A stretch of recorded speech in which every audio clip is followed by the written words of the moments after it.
Sisid. Hatid sa inyo ng Sunsilk with Nano Complex at Tide Doble.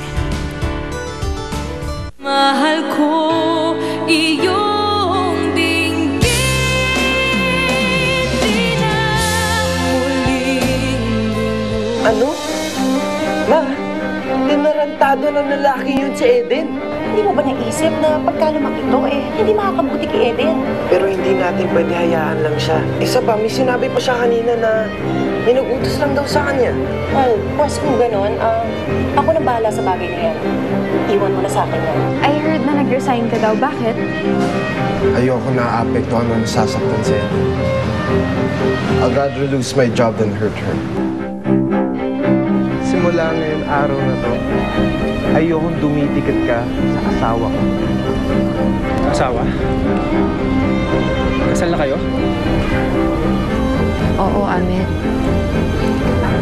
Siguro ngayon, malinaw na kung sino mas may karapatan sa atin. Hindi ka na, Eden.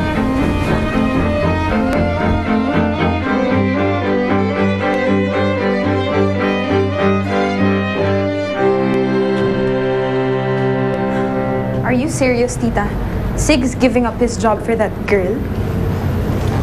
Alam mo, bilib talaga ako sa Eden na yan. Sa kanya umiikot ang mundo ng anak ko.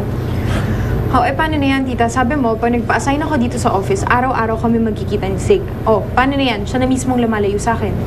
Of course, hindi mangyayari yan. Dahil hindi naman pwede mag-resign si Sig Isa pa, di ba sinabi ko sa'yo, ikaw ang gusto ko para sa kanya. Hindi yung taga-isla na yon. Kaya hindi ko hayaan mo yan. Ano mo itong si Eden? Nakakapit lang sa mayaman. Kinalimutan na niya tayo matutunan niyang kaibigan. Hindi ka man lang ipinaglaban kay Sig. Totoo ba? Kasal na sila? Bakit? Nagugulat ka pa? Di ba nga, dati pa, alam na natin kung gaano kambisyosa yung babaeng niya.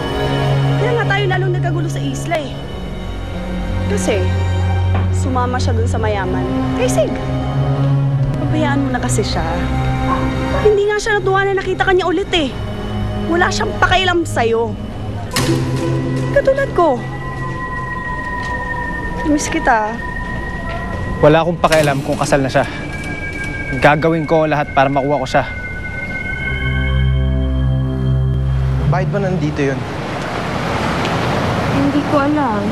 Hindi pa kami nakakapag-usap simula nung dumating ka. Hindi pa kayo nakakapag-usap pero magkayakap na kayo? Sig, naging kaibigan ko rin naman yung tao. Wala akong tiwala sa lalaking yan. Hindi ko pa rin nakakalimutan yung mga ginawa niya sa akin. Kaya sana iwasan mo na siya.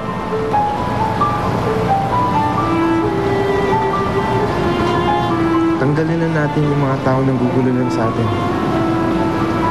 Ako, iiwan ko yung trabaho ko para lang makaiwas ka nun. Sana ikaw din. Sana kaya mo rin magsakripisyo para sa akin. Para sa atin.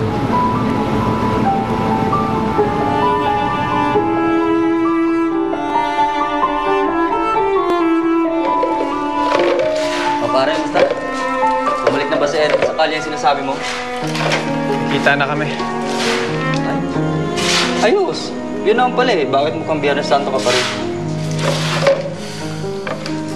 Kinasal na siya sa iba Pagkatapos mo makipagsapalaran at maghanap sa kung saan-saan sulok ng Maynila, yun lang pala nakakabot mo.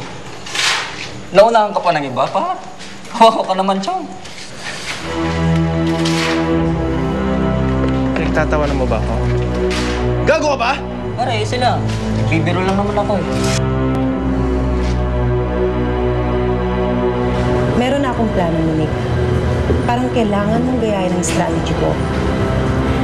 Kunin mo ang tiwala ni Sig, pati na rin ang tangang yun. Are you trying to tell me I have to be friends with Eden, tita? Hindi ko magagawa yan. Alam niyo namang hindi ako nakikipagkaibigan sa mga poor. Tiisin mo na lang muna, Monique. Dahil wala ka namang choice Yun lang ang tanging paraan para hindi talagang batuluyang mawala sa Sig. But is your plan really going to work, tita? Of course. Kung naging effective nga sa akin, sa'yo pa. Masisira lang natin sila pagka pinasok natin ang mundo nila, trust me muna. Oras na mapasok natin ang mundo nila, madali na natin sila mapaghihiwalay.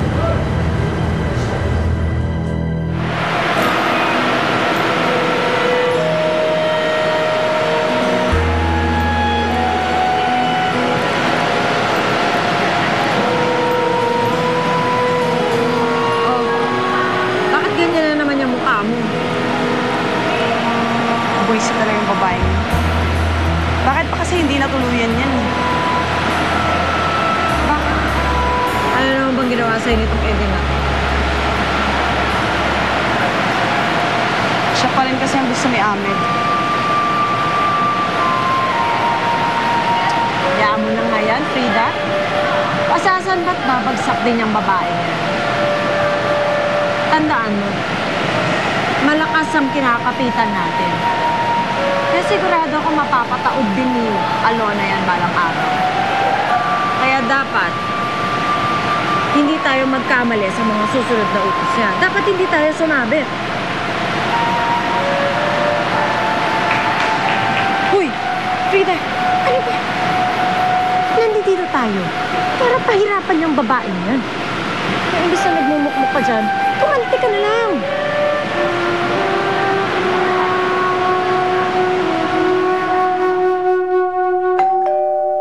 Eden! Eden!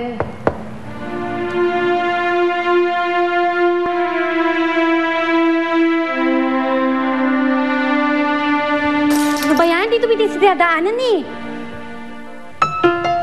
Ay, Samuel, sorry. Ikaw pala yan. Sorry hindi kasi ako nakatingin eh.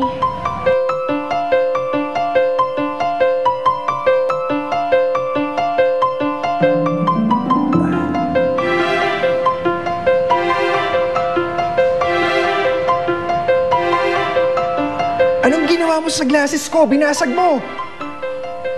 Hindi ko naman sinasadya. Hindi ko kasi nakita eh. Kakasabi mo lang na hindi mo nakita kasi hindi ka tumitingin sa dinadaanan mo.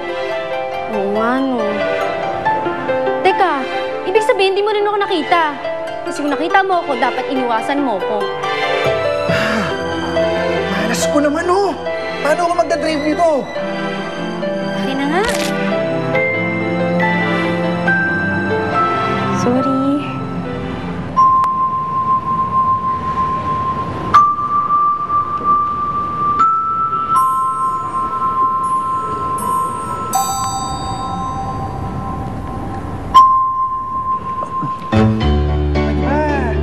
Iwanan mo na ako dito mag-isa. Sungit naman ito. Tulungan ka lang eh. Bala ka nga.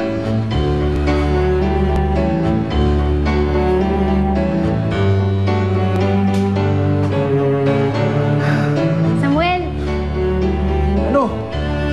gamitin mo yung kamay mo. Di ba tinatanong mo sa akin kung paano kang gamaneho? Gamitin mo yung kamay mo. Bleh.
Buti naman nakauwi na kayo.